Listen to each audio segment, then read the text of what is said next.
Complete filter service on the Range Rover Evoque 2.2 SD4.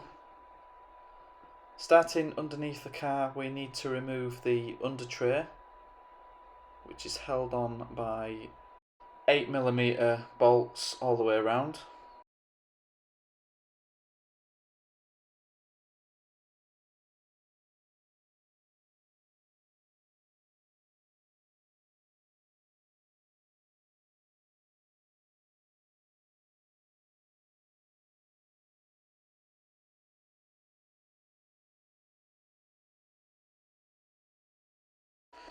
And what we've got is a 21mm sump plug, but I'm going to start with the oil filter, which is halfway up the front of the engine and quite awkward.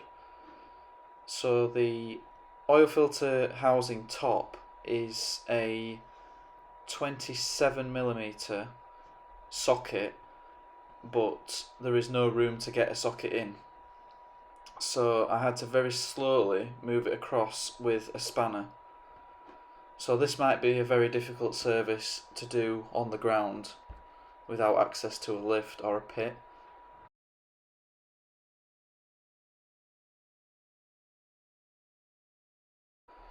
I ended up fitting a oil filter tool which reduced the size of the spanner that I needed, which gave me a bit more access to get in there properly.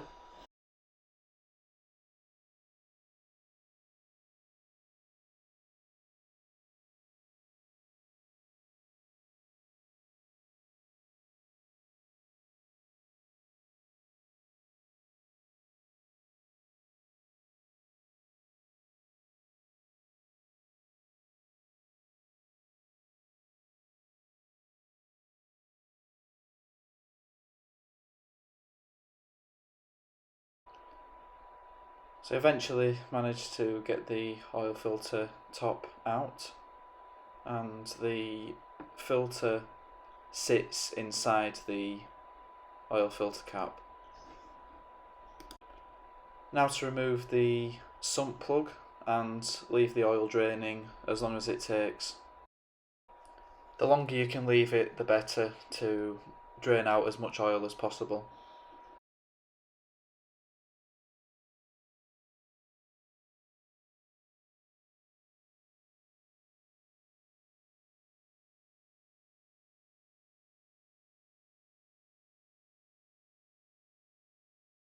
While we're waiting for the oil to drain out fully, we can replace the oil filter. So we get a new sealing ring for the oil filter cap and a new filter. So we just need to remove the old seal and replace it with the new one.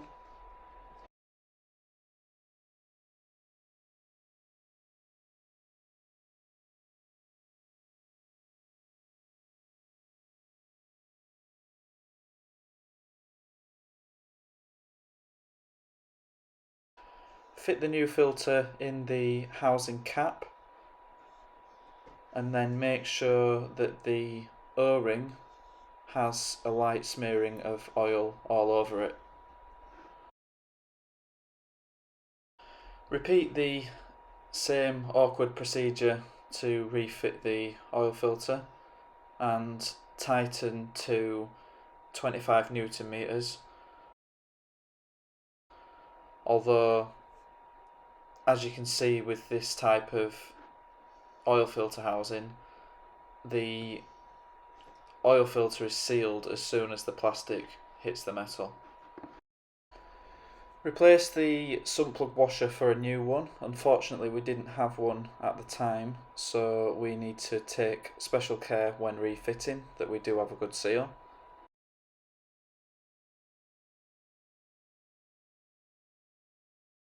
The sump plug torque rating is 20 Newton meters, but of course we're going to double check this sump plug with the original washer to make sure that we don't have any leaks. Clean off any old oil. This will make it easier to see if we have any leaks once we've topped up the oil and ran the engine. The oil capacity is 5.9 litres, So what we're going to do is add approximately 5.5 litres of oil before running the car, switching it off and checking the level once the engine has been stopped for approximately 15 minutes. Once you've added 5.5 litres, make sure you replace the filler cap before starting the engine.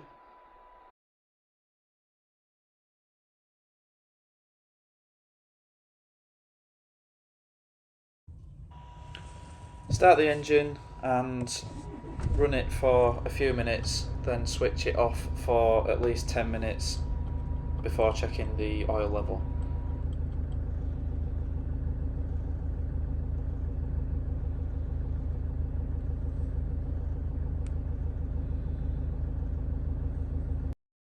After running, check that the sump plug and the oil filter housing are not showing any signs of leaking oil. So once the engine's been switched off for 10 to 15 minutes, we can check the dipstick by removing the dipstick, wiping it clean, reinserting and checking the level.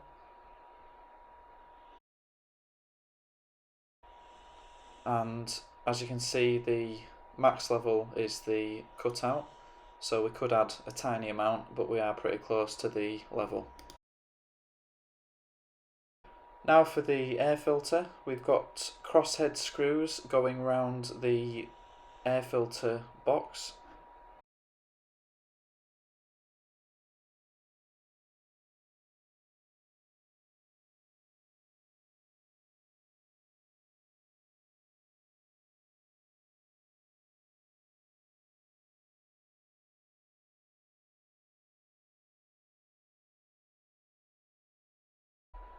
Once the lid is fully loose, it's very easily moved out of the way, which allows us to replace the filter. If there's any debris in the airbox, then vacuum it out.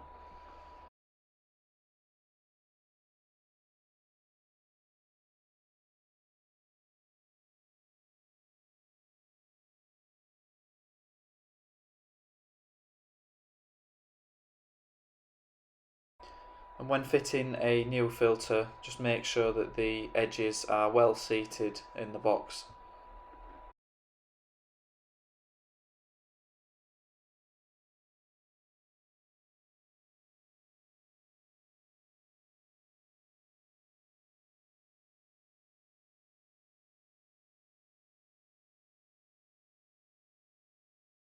Now on to the fuel filter, which requires removal of the engine cover. We've got these two 8mm bolts at the front, but we've got this 10mm nut at the back attached to the air pipe, which makes things a little bit awkward. So we need to loosen the air supply pipe by undoing this Jubilee clip on top. Remove the 10mm nut from the back, and then remove the two 8mm bolts from the front of the engine cover, and make sure you note they are different. They have two different designs. And with the air pipe disconnected, this allows us enough space to remove the engine cover.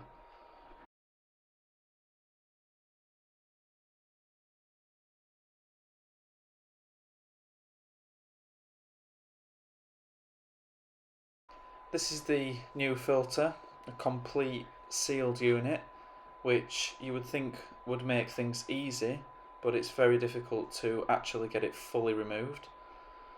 But that's the orientation. And we've got these three Allen bolts holding it in position, but in order to remove that, we need to remove four 10mm nuts, one of which is hidden by the flange there, to remove this very heavy piece of metal that is protecting the filter for some reason. So disconnect the fuel pipes and the connector on the top.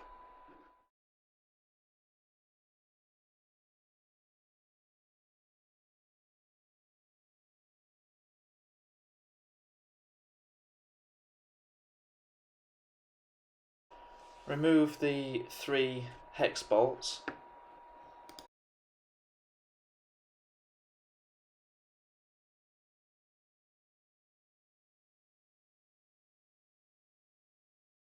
I found that you needed to remove this plastic guard as well, which was held in with a trim clip, in order to be able to remove the pipes on the right hand side of the filter, where there wasn't enough room to pull the pipes away. And even then, it was still quite difficult to manoeuvre the filter out of position.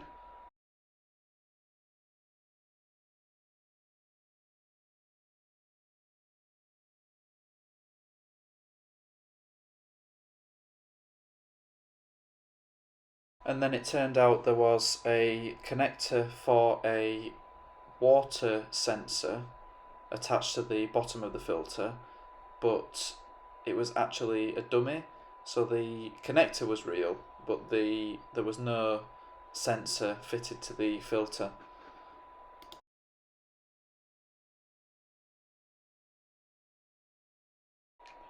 And of course, refitting is the reversal of removal.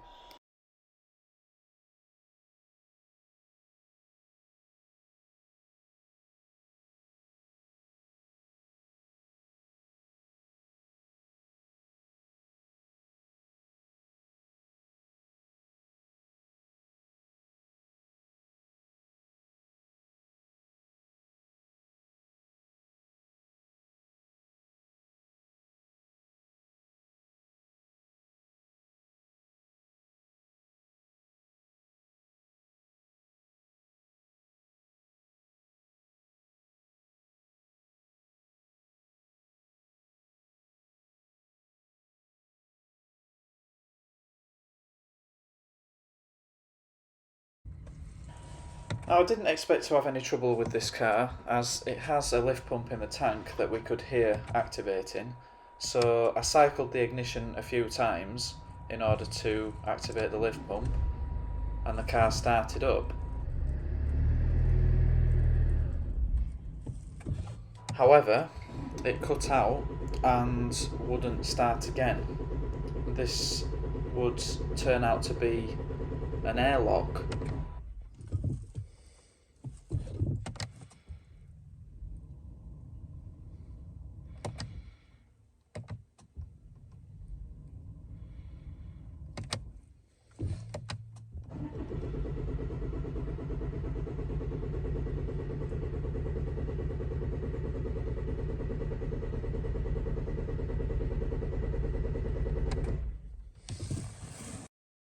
So first thing we did was check for any loose connections, which there weren't any.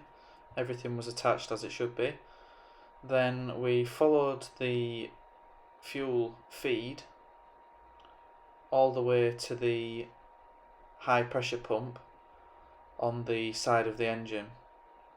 So you follow the pipe across and to the right hand side of the engine here, and we remove this connector here.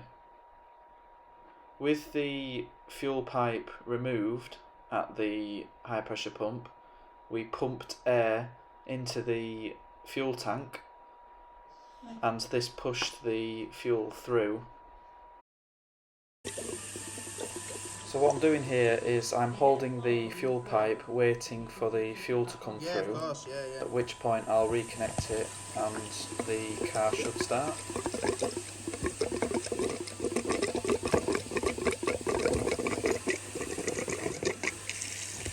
Yeah. Back on. Yeah.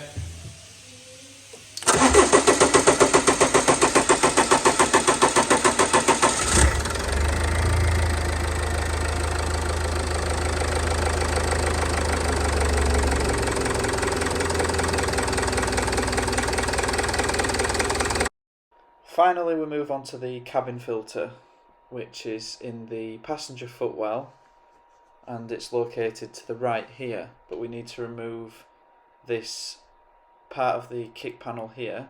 So we've got these 3 clips that are quite difficult to do one-handed.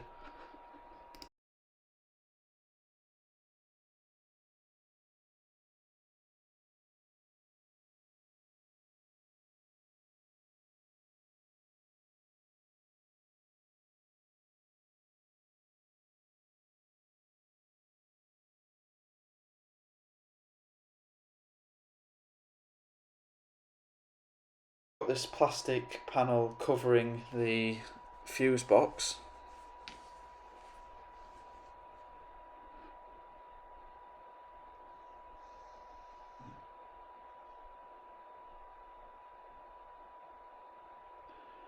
Now you've got a choice at this point whether to remove the bracket holding on the connectors to the right of the fuse box, which allows better access to the cabin filter housing, but I opted to do it without removal, and it is possible. You just have to bend the filter quite a bit.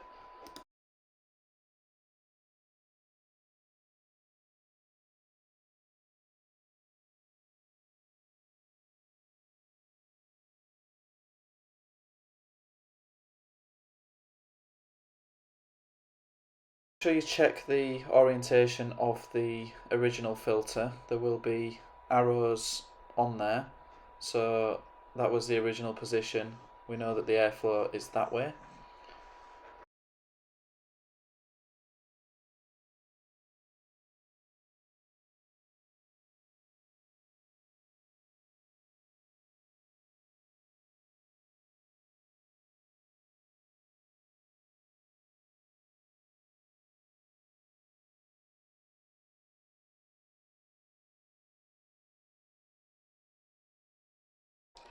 Through a combination of techniques, I managed to push the filter into position without bending it too much.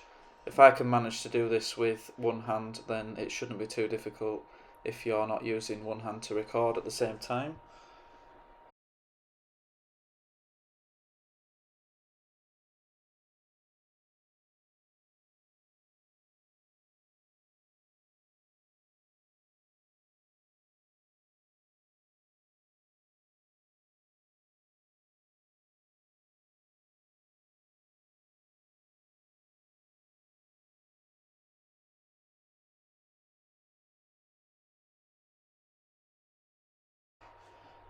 Once the cover is replaced properly, then it's job done.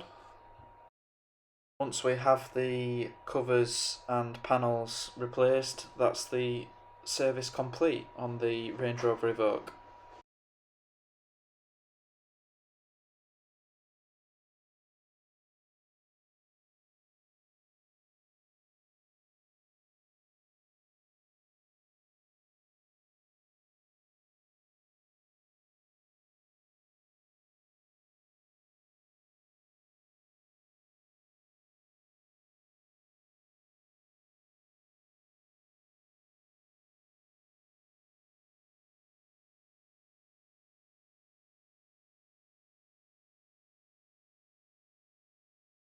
There was supposed to be a way to reset the service light, which involved holding both pedals for 60 seconds, but this didn't work for us and we had to use diagnostic equipment to erase the service light.